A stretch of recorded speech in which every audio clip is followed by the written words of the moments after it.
Hello friends, मैं हूँ रचना और स्वागत करती हूँ आपका अपने चैनल गार्डनिंग विद रचना में। फ्रेंड्स, आज हम मोगरे के पौधे के बारे में बात करेंगे। आज आपसे शेयर करूँगी मोगरे के पौधे के लिए एक बहुत ही बढ़िया बूस्टर खाद, जो कि आपको महीने में बस एक बार ही अपने पौधे में देनी है और उसका रिज़ल्ट आपको अपने मोगरे के पौधे पर पूरे महीने देखने को मिलेगा। ये इतनी पावरफुल खाद है कि इसको देने से लगातार आपके पौधे पर सैकड़ों की संख्या में फूल और कलियां खिलते ही रहेंगे।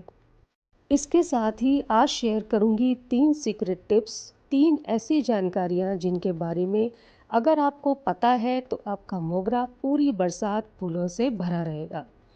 फ्रेंड्स, अगर आपका पौधा फ्लावरिंग नहीं कर रहा है और आप इन टिप्स को, इन जानकारियों को फॉलो करेंगे और अपने मोगरे के पौधे की अच्छे से देखभाल करेंगे, तो बहुत ही जल्दी आपका मोगरा नई नई कई सारी ब्रांचेस बनाकर फिर से उनमें ज़्यादा से ज़्यादा संख्या में कलियां बनाना शुरू कर देगा। आप मेरे ये कुछ मोगरे के पौधे देखिए फ्रेंड्स। बारिश शुरू होने के बाद ये पौधे कितने स्वस्थ हो गए हैं, कितने हरे भरे हो गए हैं, पत्तियां बिल्कुल लश ग्रीन हो गई हैं, पर इनमें बिल्कुल भी फ्लावरिंग नहीं हो रही है। ना ही कोई कली बन रही है और ना ही कोई फूल बन रहा है।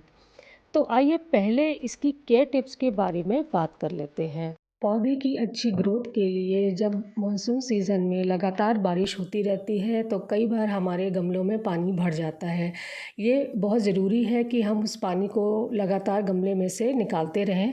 साथ ही में आपको जो है अपने गमले के नीचे जो ड्रेन होल्स हैं उनको भी चेक करते रहना है। अगर आपको लगे कि वो ब्लॉक्ड हैं, पानी नहीं निकल रहा है, तो आपको जो है पेचकस की मदद से या फिर किसी लंबी डंडी की मदद से ड्रेन होल्स को ठीक कर लेना है। बारिश के महीनों में हमें हर 10 से 12 दिन के गैप में अपने पौधे में, अपनी मिट्टी में ज़रूर से गुड़ाई करते रहना है। ये इसलिए ज़रूरी होता है कि देखिए लगातार पानी गिरने से गमले में मिट्टी जो है वो जमने लगती है, कई टाइप के जंगली घास, खरपतवार उसमें उगने लगते हैं और काई भी कई बार जमने लगती है। तो जब हम उसकी रेगुलर गुड़ाई करते रहेंगे तो उसमें ना जंगली घास उग पाएगी और ना ही उसमें काई लगने की कोई समस्या आएगी। साथ ही में एयर फ्लो भी बना रहता है और जड़ों को बहुत ही आसानी से ऑक्सीजन पहुंचता रहता है।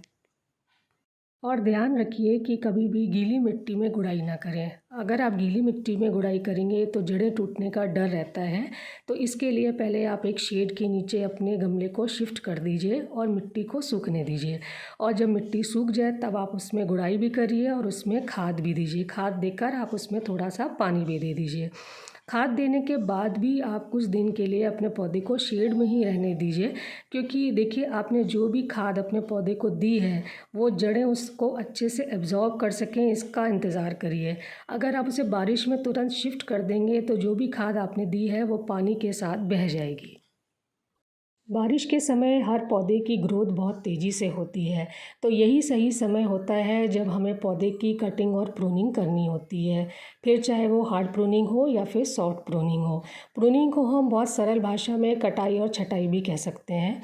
समय समय पर कटिंग प्रूनिंग करना बहुत ज़रूरी होता है पौधे को घना बनाने के लिए, पौधे की ग्रोथ को अच्छा करने के लिए, पौधे को सही शेप देने के लिए और ज़्यादा से ज़्यादा फ्लावर्स पाने के लिए। यदि आपके मोगरे का पौधा बहुत ज़्यादा घना नहीं है और आपको अपने पौधे को घना बनाना है, तो उसके लिए आप सबसे पहले तो अपने पौधे की जितनी भी लंबी लंबी ब्रांचेस हैं उन सबको पहले आप कट करके छोटी कर दीजिए। उसके अलावा जो आपकी छोटी ब्रांचेस जो भी पौधे में हैं उनको भी आप हल्का हल्का सॉफ्ट प्रून कर दीजिए।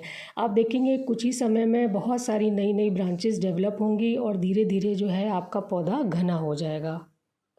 मोगरे का पौधा एक ऐसा पौधा है जिसमें प्रूनिंग का बहुत ही इम्पोर्टेंट रोल होता है, ज़्यादा से ज़्यादा और बार बार लगातार फूल पाने के लिए।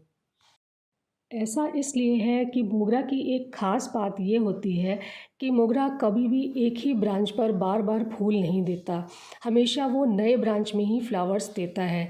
इसलिए हर फ्लावरिंग के बाद जब भी आपके पौधे में, आपकी ब्रांचेस में फूल सूख जाएं तो उनके सूखने के बाद 2-3 पत्ती नीचे से या फिर कह सकते हैं कि 2 इंच नीचे से आप उस स्टेम को काट दीजिए।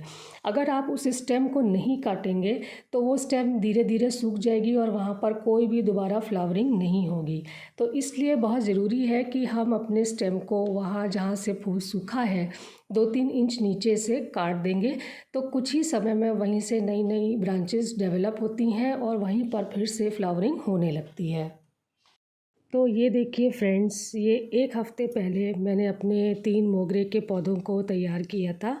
इसमें प्रूनिंग भी की थी और इसमें अपनी बूस्टर खाद भी डाली थी और इसका रिज़ल्ट मैं आपको 1 हफ़्ते बाद दिखा रही हूँ, जिसमें हर तरफ से छोटी बड़ी बहुत सारी कलियाँ खिल रही हैं।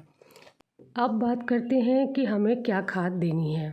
देखिए, मोगरा एक ऐसा पौधा है जो कि ढेरों फूल एक ही टाइम पर खिलाता है, तो नेचुरली उसे ज़्यादा न्यूट्रिशन या ज़्यादा खाने की ज़रूरत होती है। और ये खाद अगर हम टाइम टू टाइम उन्हें नहीं देंगे तो ना तो ही उसकी अच्छे से ग्रोथ होगी और ना ही उसमें ज़्यादा फ्लावरिंग होगी। तो मैं बात कर रही हूँ एक ऐसी पावरफुल खाद की जो कि आपको महीने में सिर्फ एक बार ही अपने पौधे को देना है। आप एक बार में ही इतना न्यूट्रिशन अपने पौधे को दे देंगे जो कि पूरा महीने पौधे की न्यूट्रिशन की रिक्वायरमेंट को पूरा करता रहेगा और बार बार आपको अपने पौधे को खाद देने की ज़रूरत नहीं है। ये उन लोगों के लिए बहुत ही आसान है जो अपने दिनचर्या में बहुत ही कम समय निकाल पाते हैं, तो वो अगर महीने में एक बार अपने पौधे को दे देंगे तो पूरा महीना उनके पौधों में ढेरों फूल खिलते रहेंगे। सबसे पहले जो मैंने लिया है वो है चॉक पाउडर। चॉक पाउडर आपको मार्केट में भी अवेलेबल होगा और अगर आपको पाउडर फॉर्म में ना मिले तो आप स्टेशनरी शॉप से चॉक ले सकते हैं और उसको पाउडर घर में बना सकते हैं। और अगर चॉक पाउडर ना हो तो आप चूना भी अगर आप पान की दुकान से ले लेंगे तो वो भी काम करेगा। नेक्स्ट जो इसमें है वो है पोटाश और नेक्स्ट उसमें है डीएपी के कुछ दाने और है इसमें वर्मी कंपोस्ट की 2 मुट्ठी मैंने ली हुई है। अब हमें सबसे पहले अपने गमले की मिट्टी की हल्की हल्की गुड़ाई कर लेनी है और गुड़ाई करने के बाद मिट्टी को जो है एक तरफ इकट्ठा कर लेना है और उसके बाद जो सबसे पहले इसमें डालना है वो है चूना। या तो आप फ्रेंड्स चूना डालिए और या तो चॉक पाउडर डालिए, दोनों बिल्कुल भी नहीं डालने हैं। दोनों में से कोई एक चीज़ ही आपको अपने पौधे में डालना है। तो मैं डाल रही हूँ चॉक पाउडर, ये 1 स्पून है और इसके बाद मैं जो डाल रही हूँ वो है पोटैश। पोटैश को भी फ्रेंड्स सिर्फ 1 स्पून ही डालना है। ध्यान रखिए कि पोटाश की मात्रा भी अधिक इससे ज़्यादा नहीं होनी चाहिए।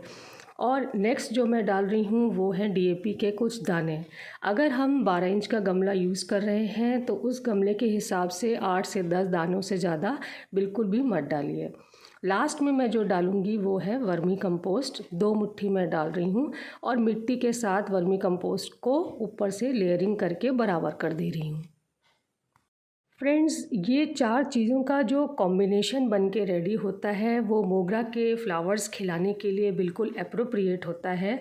और अब मैं आपको ये भी बता देती हूँ कि ये जो चारों चीज़ें मैंने अपने पौधे में डाली हैं इनके बेनिफिट्स क्या होते हैं। जहाँ तक चॉक पाउडर की बात है, ये कैल्शियम रिच फर्टिलाइज़र का काम करता है और पोटैश जो है ये फूल खिलाने में बहुत मददगार साबित होता है, इसलिए मैंने पोटैश डाला है। और डीएपी जो है वो जड़ों की मजबूती के लिए बहुत अच्छा होता है और इसलिए मैंने डीएपी के भी कुछ दाने इसमें डाले हैं। वर्मी कंपोस्ट आप सभी जानते होंगे कि इसकी अपनी भी न्यूट्रिशनल वैल्यू बहुत ज़्यादा होती है, प्लस ये सॉइल को एसिडिक करने में भी हेल्पफुल होता है, इसलिए मैंने इन चारों चीज़ों का कॉम्बिनेशन बनाकर अपने पौधे में डाला है।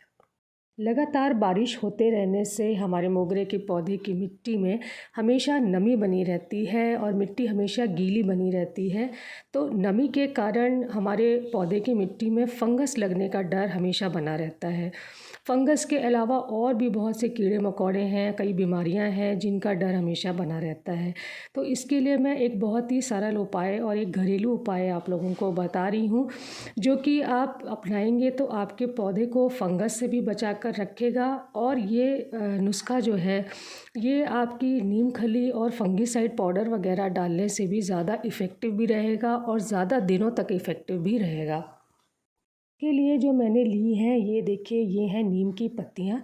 जो काम नीम खली और फंगिसाइड करते हैं वही काम नीम की पत्तियाँ भी करेंगी, बल्कि मेरा मानना तो ये है कि ये ज़्यादा दिनों तक इफ़ेक्टिव रहेंगी। अब हमें करना क्या है कि जो ये नीम की पत्तियां हैं इनको छोटा छोटा हाथ से तोड़ लेना है और उसके बाद अपने गमले की मिट्टी में चारों तरफ इनको डाल देना है। हल्के हाथों से आप कोशिश करिए कि इनको हल्का हल्का मिट्टी में मिलाकर मिक्स कर दीजिए। धीरे धीरे ये जो पत्ते हैं ये मिट्टी में गलने लगेंगे, उन्हीं में मिल जाएंगे, मिक्स हो जाएंगे और इनका असर धीरे धीरे मिट्टी में होता रहेगा। इससे क्या होगा कि फंगस भी नहीं लगेगी, पौधे की ग्रोथ बहुत अच्छी हो जाएगी, पौधा बहुत सारी बीमारियों से भी बचा रहेगा। मिट्टी क्योंकि बहुत अच्छी हो जाएगी तो पौधे की ग्रोथ भी बहुत अच्छी हो जाएगी, कोई कीड़ा भी नहीं लगेगा और धीरे धीरे आप देखेंगे कि उसमें ढेरों फूल भी आने लगेंगे। अगर आप ये सब केयर अपने मोगरे के पौधे की करते रहेंगे, समय समय पर प्रूनिंग अपने पौधे पर करते रहेंगे, जो मैंने आपको खाद बताई है वो भी आप महीने में एक बार देते रहेंगे और फंगस से बचाने के भी उपाय करते रहेंगे, तो आपका मोगरा का पौधा बहुत स्वस्थ रहेगा, घना रहेगा और जिस शेप में भी आप उसको रखना चाहेंगे वो शेप भी बरकरार रहेगा और लगातार उसमें ढेरों फूल आते रहेंगे। फ्रेंड्स, अगर आपको मेरा ये वीडियो पसंद आया तो काइंडली मुझे लाइक करिए और अगर आप मेरे इस वीडियो में नए हैं तो काइंडली मुझे सब्सक्राइब करिए। Okay friends, thank you.